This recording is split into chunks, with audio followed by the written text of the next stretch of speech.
Olá, alunos dominantes online! Nesta aula, nós vamos fazer alguns exercícios de espanhol e eu sou a professora Thaís. Bom, então nós vamos fazer algumas questões do Enem, tá? Todas essas são questões do Enem. E as questões do Enem, a gente tem o texto em espanhol ou na língua estrangeira e a pergunta em português, tá? Geralmente nós temos um texto para cada questão, são 5 questões de língua estrangeira no Enem, então são 5 textos de espanhol no Enem, tá? Então a gente vai ler os textos podem ser um pouco maiores, um pouco menores, podem ser de vários gêneros, então pode ter poema, pode ter música, pode ter reportagem, notícia, textos literários, uma série de textos, e a gente vai ter as perguntas em português com as opções em português, tá bom?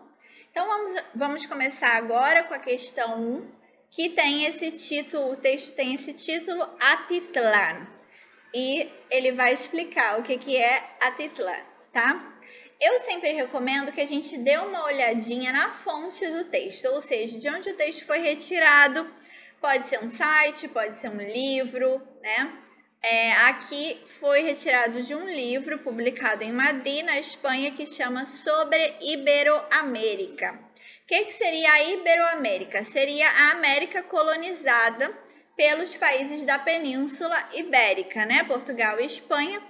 Então, a gente sabe que muitos países da América foram colonizados por Portugal e Espanha, né? Então, isso seria a Iberoamérica. Bom, vamos à leitura. El lago Atitlán está situado en el centro de América, em Guatemala. Então, já sabemos que Atitlán é um lago situado na Guatemala, que é um país da América Central, certo? Su belleza es extraordinaria y tiene un gran interés social. En sus márgenes conviven 3 culturas, la indígena, la española y la mestiza. Presididos por 3 majestuosos volcanes, el Atitlán, el Tolimán y el San Pedro, 13 pueblos bordean el lago. Los habitantes del lago son en su mayoría indígenas, aunque crece el porcentaje de ladinos, mestizos. Un buen número de extranjeros, misioneros o investigadores comparte en los pueblitos la forma de vida de los nativos. A partir de los años 70, numerosas colonias de hippies se asientan en Atitlán. Jóvenes de todo el mundo, atraídos por el paisaje, el clima semitropical y la sencillez de la vida de los indios, acampan cerca del lago. Además, muchos comerciantes guatemaltecos y extranjeros se han instalado en el pueblo Panajachel para establecer diversos negocios hoteleros, deportivos y artesanales. A cada día el lago Atitlán atrae a sus costas a más turistas y científicos. Unos llegan buscando sosiego ante el espejismo del lago, otros van a mezclarse con los orgullosos y apacibles indígenas en iglesias y mercados. Muchos atraviesan el lago para recorrer los diferentes pueblos y para recrearse en la variada indumentaria de sus habitantes. Otros estudian las diferentes lenguas y dialectos que se hablan en la zona y muchos investigan con pasión la rica fauna del lago y de las tierras volcánicas. Realmente es impresionante la convivencia de tantas etnias y culturas. En el corazón de América hay un lago y unos volcanes que son símbolo y reflejo de lo que es Hispanoamérica, um mosaico de culturas e um exemplo de convivência. Então, vamos começar a comentar do final para o início, né? Aqui no final, ele já usa um termo diferente do termo usado aqui no título do livro, que é Iberoamérica. Usa o termo Hispanoamérica. Hispanoamérica já se refere aos países que falam espanhol da América, tá?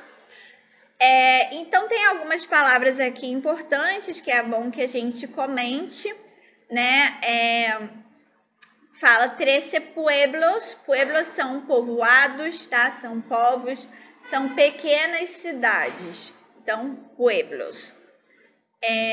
Aqui também fala sobre investigadores, que são pesquisadores. Também fala sobre sencillez, que é a simplicidade. A palavra sencillo significa simples, então sencillez, simplicidade. Novamente aqui, pueblo, né? Cerca del lago. Essa palavra cerca é uma palavra muito importante que vocês vão encontrar bastante nos textos. Significa perto, tá? Então, acampam perto do lago. Mesclar-se. Mesclar-se é se misturar. Mesclar significa misturar. Mescla é mistura, tá? Então, aqui, misturar. Se misturar. Eu acho que são essas as palavras aí importantes para vocês compreenderem. E as mais diferentes, né? Que algumas são muito parecidas com o português, são palavras mais fáceis de compreender. Vamos então para a pergunta. De acordo com o texto, a região do entorno do lago Atitlán, na Guatemala, é de grande relevância social por representar o ou a patrimônio histórico-geográfico que a área abriga. B, diversidade turística que atrai estrangeiros. C, prosperidade econômica que advém de diferentes segmentos comerciais. D, multiculturalidade característica da identidade hispano-americana. E, valorização da cultura indígena observada entre as comunidades locais.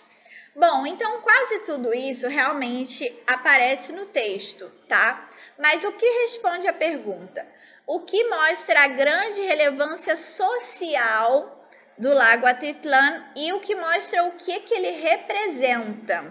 Então, ele representa a letra D, a multiculturalidade característica da identidade hispano-americana. É o que fala aqui no final, né? Esse lago e esses vulcões são símbolo do que existe na América Hispânica. Um mosaico de culturas e um exemplo de convivência. Então, é isso que esse lago representa. Então, essa é a questão a opção que realmente responde a questão. Letra D, ok? Agora vamos para a pergunta 2, que foi retirada de um site .pe.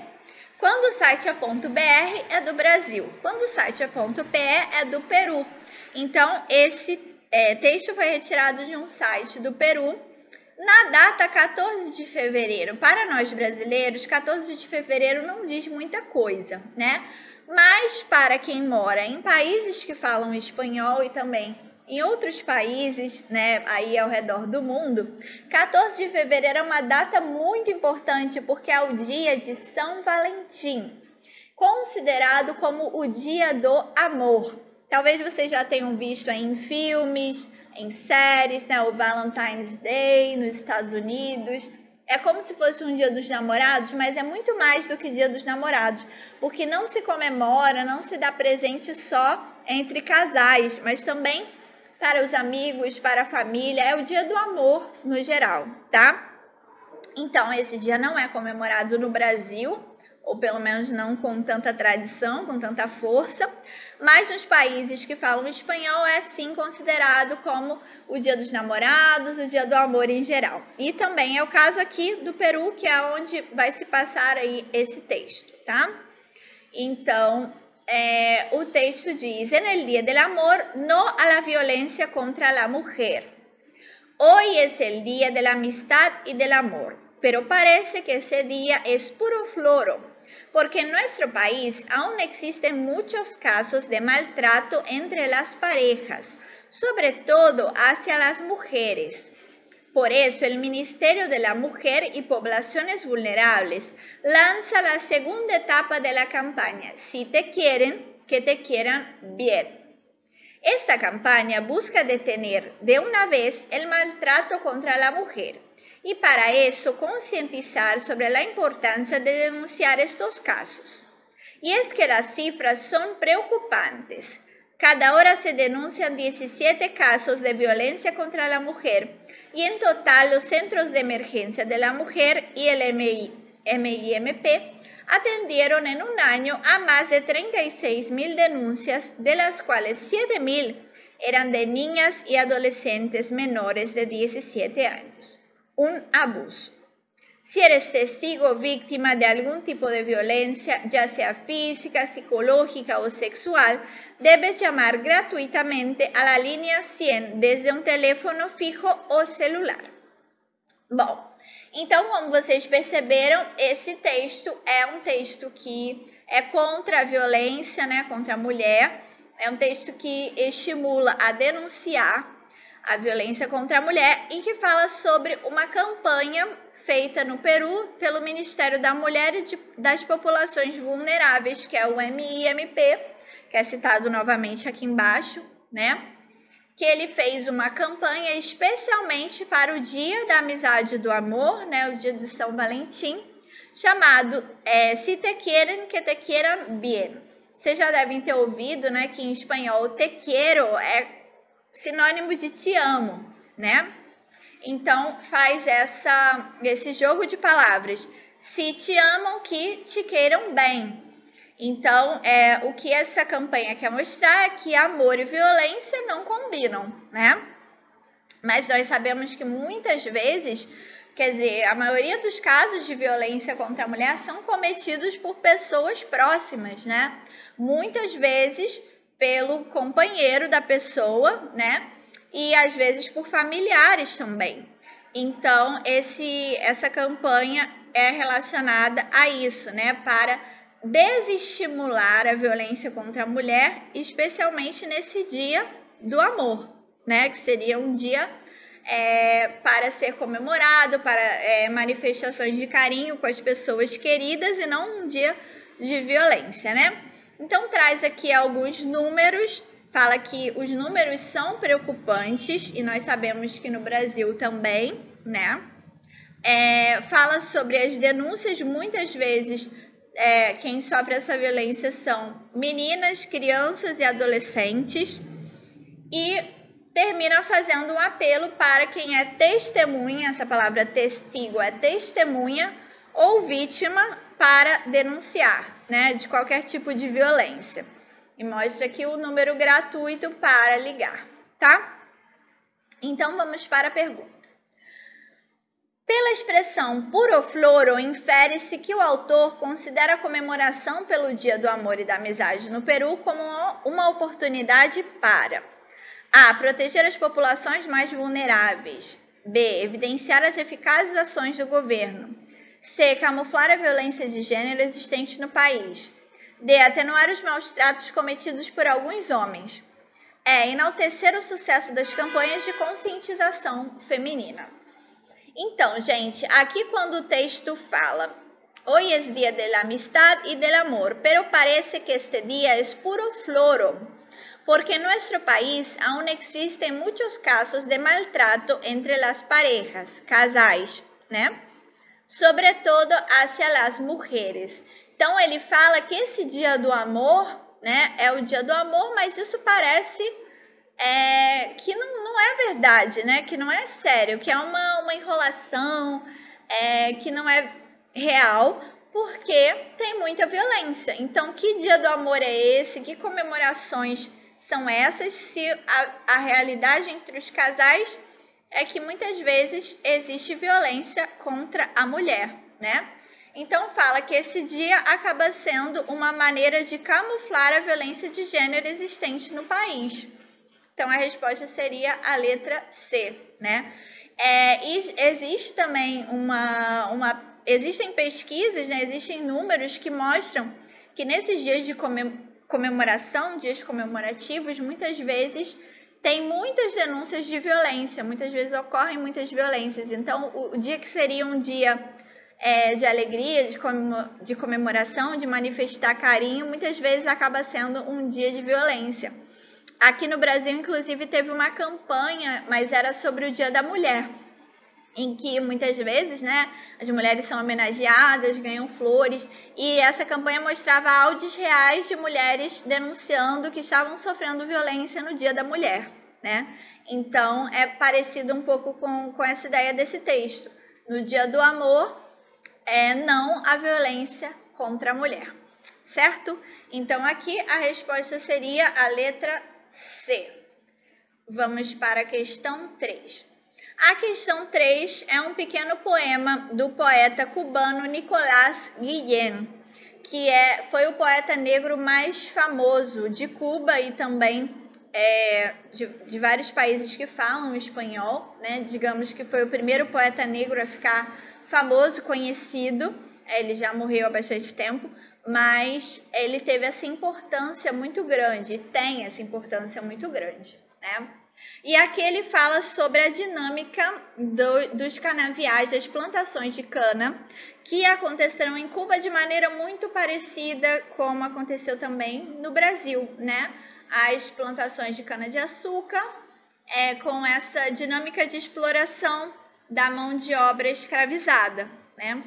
Então, o poema diz, o título é Caña, que é a cana.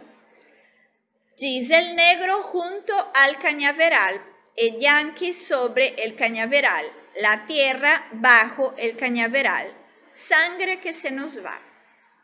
Então, aqui é o sangue derramado. Cañaveral é o canavial, o Yankee é o estadunidense, né? O cidadão ali dos Estados Unidos, como os cubanos muitas vezes chamam. E a terra embaixo, né? Então, vamos à questão.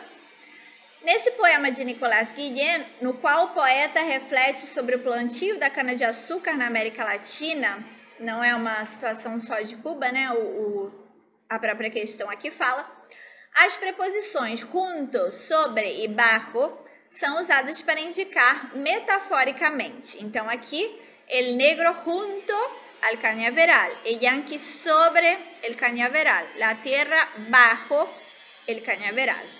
Então, essas três preposições indicam o quê? A. Desordens na organização da lavoura de cana-de-açúcar. B. Relações diplomáticas entre os países produtores de cana-de-açúcar. C. Localidades da América Latina nas quais a cana-de-açúcar é cultivada. D. Relações sociais dos indivíduos que vivem do plantio da cana-de-açúcar. E. Funções particulares de cada profissional na lavoura da cana-de-açúcar. Então, aqui está indicando as relações sociais, né? Então, o negro junto, porque o negro que estava trabalhando ali com o plantio de cana, né? Toda a exploração ali da cana. O Yankee sobre, porque estava acima, ele que estava explorando e estava lucrando com essa exploração. E a terra abaixo, porque a terra estava sendo explorada, né? Então, mostra essas relações sociais nessa dinâmica do plantio da cana-de-açúcar, ok? Vamos para a próxima. A próxima questão também é um texto verbal e não verbal, traz uma imagem e traz uma frase escrita, né? E aqui nós precisamos observar o que temos na imagem, né? Temos aqui a imagem, o símbolo aí da cadeira de rodas, que está pintado no asfalto. Então, é importante a gente perceber isso, né? Que é o que nós vemos nos estacionamentos, nas vagas exclusivas para pessoas com deficiência. Então, é como se fosse aqui uma vaga com esse símbolo. E aqui também tem o símbolo novamente. E temos aqui a frase. Si te quedas mi aparcamiento, quédate mi discapacidad. No aumentes mis barreiras. Então, aqui o aparcamento é a vaga, tá? Então, essa frase diz, se você fica com a minha vaga, fique com a minha deficiência. Não aumente as minhas barreiras. Então, está falando daquelas pessoas, né, que não têm educação e que gostam de parar o carro nas vagas reservadas a pessoas com deficiência e que acabam prejudicando essas pessoas, porque elas que precisam dessas vagas e muitas vezes quando elas vão usar, a vaga está ocupada por uma pessoa que não respeitou esse lugar, né? Então, o texto mostra, né, que as pessoas muitas vezes querem ficar com o que elas consideram uma vantagem, mas elas não querem arcar com todas as dificuldades que essas pessoas com deficiência sofrem, né? Não é por acaso que elas têm esse direito de muitas vezes parar o carro em lugares mais acessíveis, em lugares mais próximos, porque elas realmente têm outras necessidades. A mesma coisa a questão das filas preferenciais, né? Não é por nada que existem as filas preferenciais ou os lugares preferenciais nos ônibus, porque são pessoas que têm necessidades e essas necessidades precisam ser respeitadas, porque todo mundo quer ficar com as vantagens de estar ali numa fila preferencial ou de sentar no lugar preferencial do ônibus, mas não quer ficar com todas as desvantagens que essas pessoas têm na sua vida, no seu dia a dia. Então, é isso que o texto está falando. E foi um texto publicado num site da Espanha chamado La Crónica de León. León é uma região da Espanha também. Então, a pergunta diz: a acessibilidade é um tema de relevância, tanto na esfera pública quanto na esfera privada. No cartaz, a exploração desse tema destaca a importância de si. A. Estimular os cadeirantes na superação de barreiras. B. Respeitar o estacionamento destinado a cadeirantes. C. Identificar as vagas reservadas aos cadeirantes. D. Eliminar os obstáculos para o trânsito de cadeirantes. E. Facilitar a locomoção de cadeirantes sem estacionamentos. Então, o cartaz mostra a importância de se respeitar o estacionamento destinado a cadeirantes. Então, a resposta certa é a letra B, ok? Vamos agora para a última questão que faremos nesta aula. Traz esse texto cujo título é Los guionistas estadounidenses introducen cada vez más el español en sus diálogos. En los últimos años, la realidad cultural y la presencia creciente de migrantes de origen latinoamericano en Estados Unidos ha propiciado que cada vez más estadounidenses alternen el inglés y el español en un mismo discurso. Un estudio publicado en la revista Vial Vigo International Journal of Applied Linguistics se centra en las estrategias que usan los guionistas de la versión original para incluir el español en el guión o a personajes de origen latinoamericano. Los guionistas estadounidenses suelen usar subtítulos en inglés cuando el español que aparece en la serie o película es importante para el argumento. Si esto no ocurre y solo hay interjecciones, aparece sin subtítulos. En aquellas conversaciones que no tienen relevancia, se añade en ocasiones el subtítulo Speaks Spanish, habla en español. De esta forma impiden al público conocer qué están diciendo los dos personajes que hablan español, explica la autora del estudio y profesora y investigadora en la Universidad Pablo de Olavide, de Sevilha.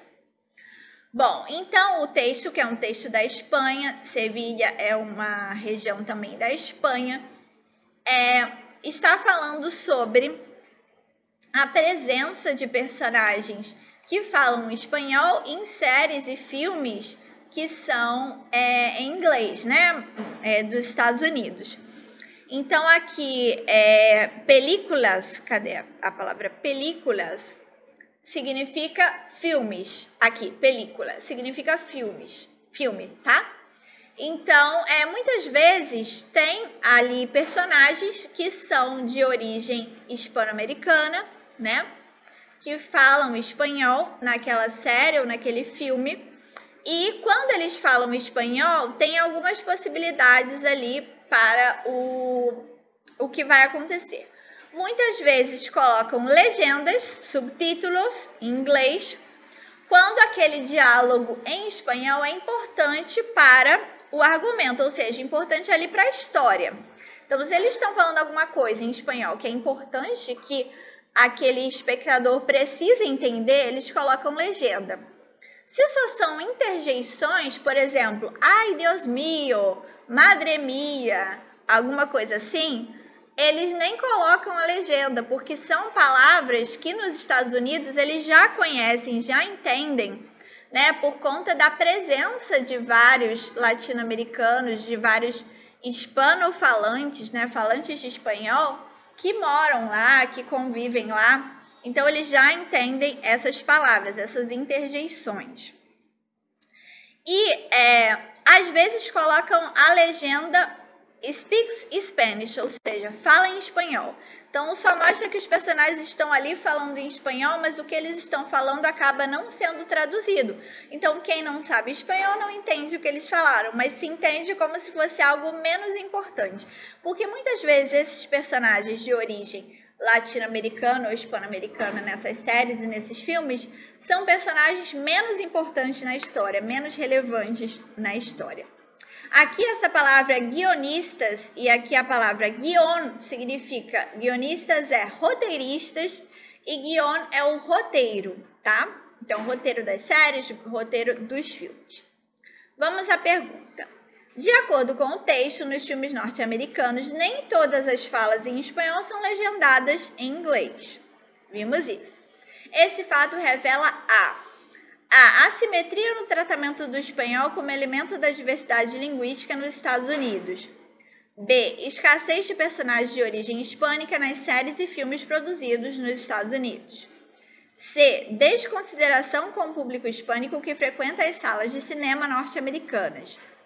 D. Falta de uma formação linguística específica para os roteiristas e tradutores norte-americanos.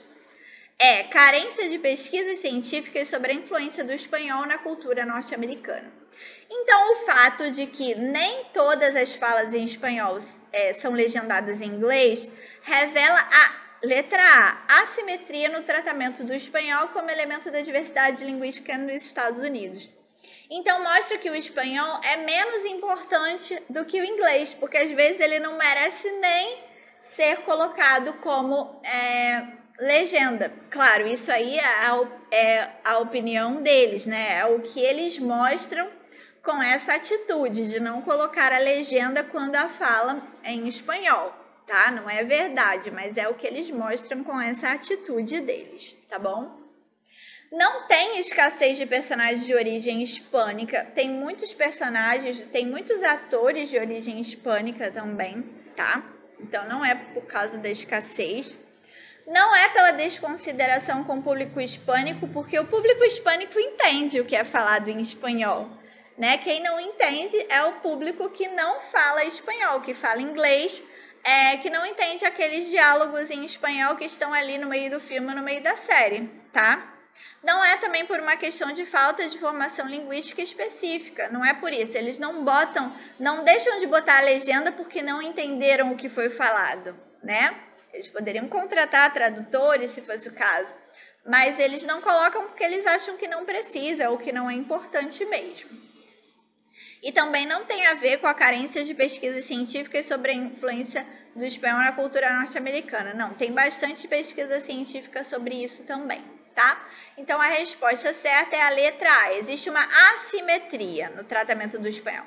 O espanhol é tratado como menos importante do que o inglês nessas produções dos Estados Unidos. Por isso que nem todas as falas em espanhol têm legendas, certo? Entenderam? Bom, então esse foi o exercício de hoje, né, dessa aula. Então, nos vemos em outras aulas. Obrigada!